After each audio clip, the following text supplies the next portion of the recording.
Айару ата-анасының көзінің қарашығындай ауқатты үйдің жалғыз перзенті. Әкесі де, анасы да бар дүниесін соның алдына төсеп, қызымыз ренжімесін деп өсірді. Кішкентайынан қалағанның бәрін орындады. Қымбат ойыншық, сәнді көйлек, тіпті ештеңе істемей-ақ мақтау сөзін есту оның әдетіне айналды. Жылдар өтті. Еркелік мінезге емес, мінезінің өзегіне айналды. Мектепте мұғалім ескерту жасаса, менікі дұрыс деп бетін қайтарып, өз айтқанын дұрыс деп есептейтін. Құрбы құрдастарының қуанышын көрсе, бір міні табылар, келемеш дейтін. Университетке түскенде бұл әдеті тіпті шектен шықты. Топтық жұмысқа қатыспайды, сын айтқандарды қолдарыңнан түк келмейді деп кемсітеді. Көрікті, сәнді киінгеніне масайрап, кез келген ортада өзін төрде сезінеді. Достары біртіндеп алыстай бастады. Басында қызғаныш қой деп ойлайды, бірақ уақыт өте мүлде жалғыз қалды. Телефоны да түн ортасында үнсіз. Қалағаны орындалмаса, айқайға басады. Дүкенде қызметкерлерге дауыс көтереді. Бір күні әкесі жұмыстан айырылды. Табысы азайды. Айару үшін бұл тозақтың басы. Маған не болды, ақша қайда? Деп айғай салды. Анасы тыныш қана. Қызым, бәріне шыдап көреміз дегенде, ал мен шыдамаймын деп есікті тарс жапты. Ол сұлулық салондағы қымбат күтімдерден бас тартпады. Керісінше ата-анасына, қалайда болса табыңдар, мен мынандай түрімен қалай шығам, ұят болады деп талап қоя берді. Көршілер оның қатқылдаусын жиі естіді. Ата-анасын аямайды екен деген сыбыр тарады. Ата-анасы үнсіз шыдап жүрді.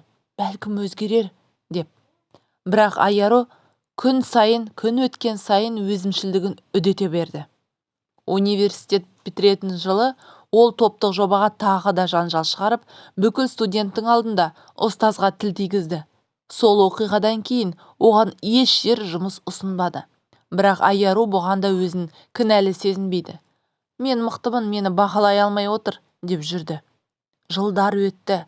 Құрбылары тұрмысқа шығып, бала сүйіп, өз тірлігін тапты. Айарудың үйінде бұрынғыдай сән салтанат жоқ. Тек өксік үн мен жалғыздық. Бірақ ол бәрібір мойындаған жоқ. Көршілердің бірі амандасса, мұрнын көкке көтереді. Кей түндері терезеден қала шамдарына қарап, ішінен ғана күбірлейді. Бәрі кінәлі. Ақшаның жоқтығы әкемнің кінәсі. Анамның да кінәсі бар. Бірақ мен емес. Сол сәтте ол өзінің ең қорқынышты шындығын сезбейді де. Ешкім оны күтпейді, ешкім оны іздемейді. Айару өзгере алмады, өйткені ол ешқашан өзгеруді таңдаған жоқ. Шектен тыс еркелік пен тоқтамсыз эгоизм оның тағдырында, мінезінде тас қабырғаға айналдырды.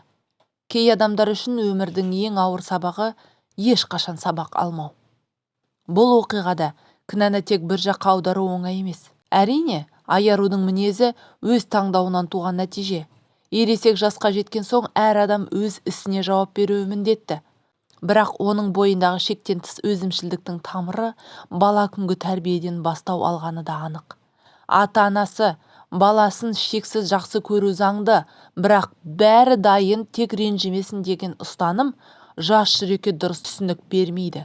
Еркелік пен шектен тыс жеңілдік біртіндеп жауапкершіліктің жоқтығына айналып, әлем мен үшін ғана деген жалған сенім қалыптастырады.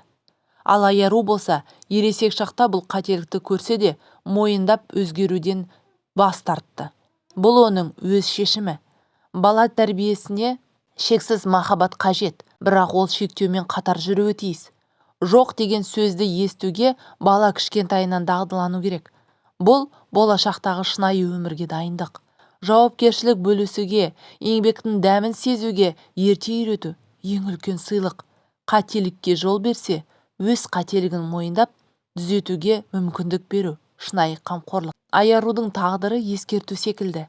Ата-ана махаббаты шексіз болса да, тәрбиеде тепе-теңдік болмаса, сол махаббаттың өзі балаға кедергі айналуы мүмкін. Бұл әңгімеде кім кінәлі? Ата-ана ма, еркелетіп тәрбиелеген, әлде мінезін өзгертпеген Айару ма? Жалпы, бала тәрбиесіне сіз қандай кеңес берер едіңіз? Бәлкім сіздің кеңесіңіз, жазған пікіріңіз біреудің сұрағының жауабы болуы мүмкін. Сондықтан да ойыңызды пікірде бөлісіп кетіңіз.